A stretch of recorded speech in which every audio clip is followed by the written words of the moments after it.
Book 5, Chapter 2, Luther's College Life.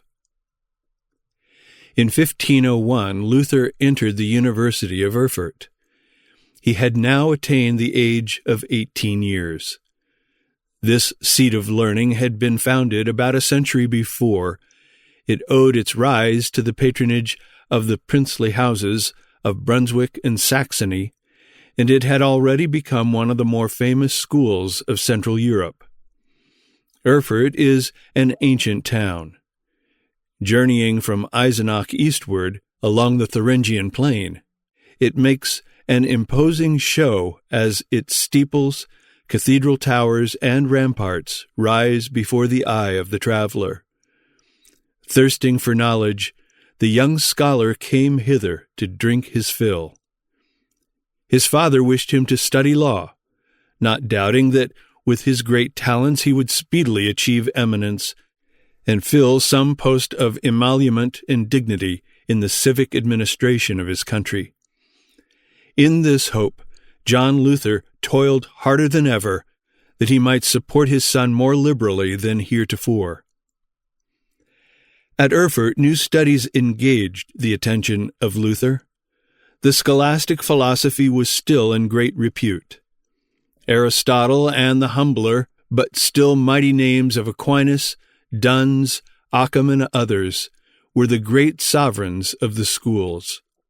So had the verdict of the ages pronounced, although the time was now near when that verdict would be reversed, and the darkness of oblivion would quench those lights placed, as was supposed, eternally in the firmament for the guidance of mankind.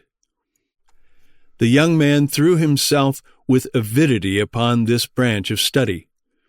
It was an attempt to gather grapes of thorns and figs of thistles.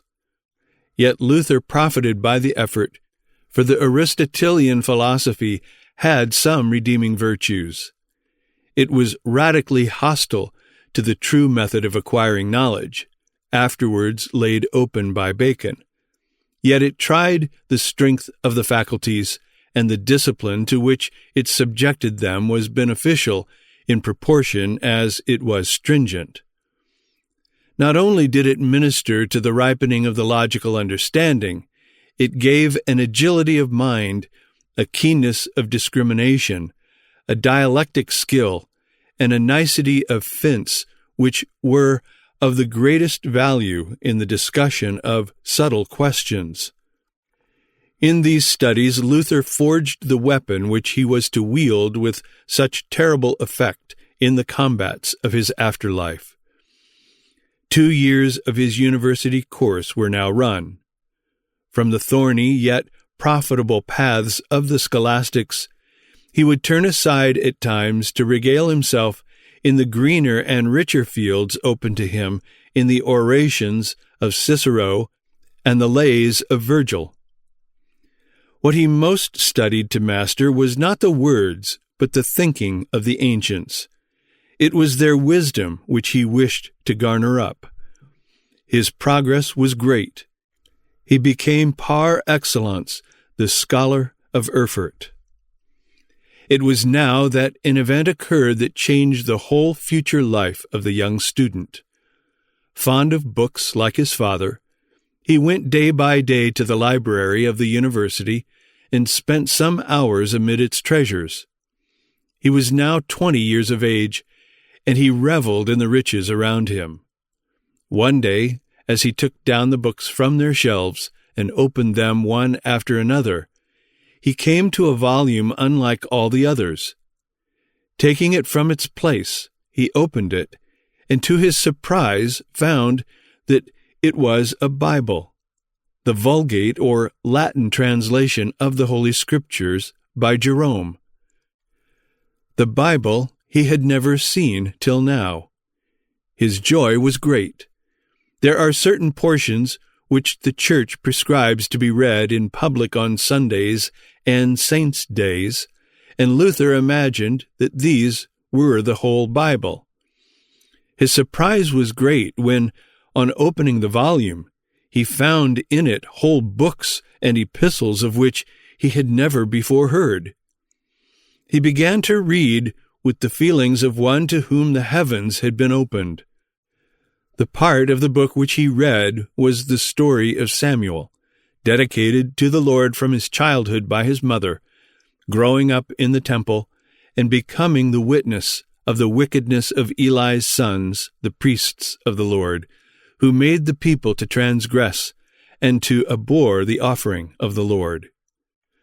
In all this, Luther could fancy that he saw no very indistinct image of his own times.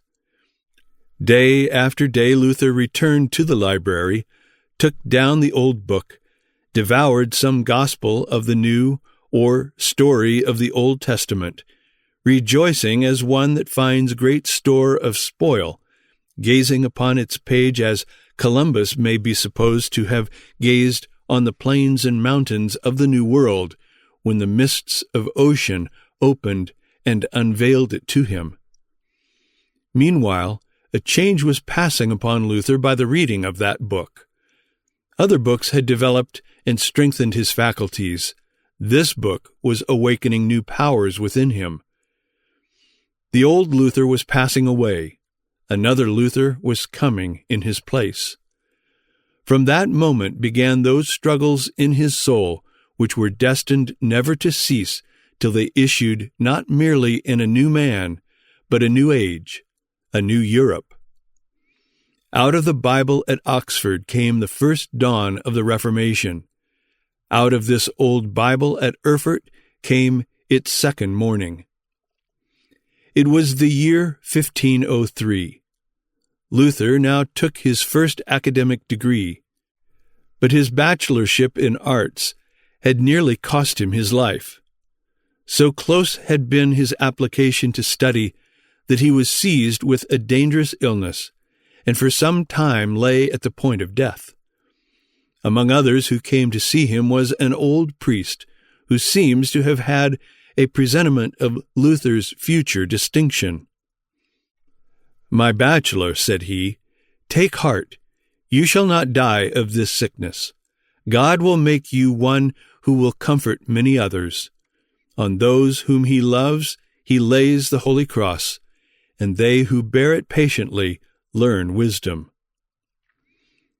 Luther heard, in the words of the aged priest, God calling him back from the grave. He recovered, as had been foretold, and from that hour he carried within him an impression that for some special purpose had his life been prolonged. After an interval of 2 years, he became Master of Arts, or Doctor of Philosophy. The laureation of the first scholar at Erfurt University, then the most renowned in Germany, was no unimportant event, and it was celebrated by a torchlight procession. Luther saw that he already held no mean place in the public estimation, and might aspire to the highest honors of the state. As the readiest road to these, he devoted himself, in conformity with his father's wishes, to the bar, and began to give public lectures on the physics and ethics of Aristotle. The old book seems in danger of being forgotten, and the reformer of Christendom of being lost in the wealthy lawyer or the learned judge. But God visited and tried him. 2 incidents that now befell him brought back those feelings and convictions of sin which were beginning to be effaced amid the excitements of his laureation and the fascinations of Aristotle. Again he stood, as it were, on the brink of the eternal world. One morning he was told that his friend Alexius had been overtaken by a sudden and violent death. The intelligence stunned Luther. His companion had fallen, as it were, by his side. Conscience, first quickened by the old Bible, again awoke. Soon after this he paid a visit to his parents at Mansfeld. He was returning to Erfurt, and was now near the city gate, when suddenly black clouds gathered overhead, and it began to thunder and lighten in an awful manner. A bolt fell at his feet. Some accounts say that he was thrown down. The great judge, he thought, had descended in this cloud, and he lay momentarily expecting death. In his terror, he vowed that should God spare him, he would devote his life to his service. The lightning ceased, the thunders rolled past, and Luther, rising from the ground and pursuing his journey with solemn steps, soon entered the gates of Erfurt. The vow must be fulfilled. To serve God was to wear a monk's hood. So did the age understand it, and so too did Luther. To one so fitted to enjoy the delights of friendship, so able to win the honors of life, nay, with these honors all but already grasped, a terrible wrench it must be to tear himself from the world and enter a monastery, a living grave. But his vow was irrevocable. The greater the sacrifice, the more the merit. He must pacify his conscience, and as yet he knew not of the more excellent way. Once more he will see his friends, and then he prepares a frugal supper. He calls together his acquaintances. He regales them with music. He converses with apparent gaiety. And now the feast is at an end, and the party has broken up.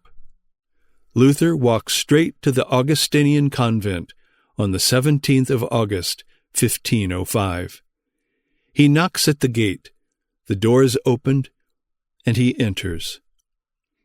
To Luther, groaning under sin and seeking deliverance by the works of the law, that monastery, so quiet, so holy, so near to heaven as he thought, seemed a very paradise. Soon as he had crossed its threshold, the world would be shut out. Sin, too, would be shut out, and that sore trouble of soul which he was enduring would be at an end. At this closed door the avenger would be stayed. So thought Luther as he crossed its threshold. There is a city of refuge to which the sinner may flee when death and hell are on his track, but it is not that into which Luther had now entered.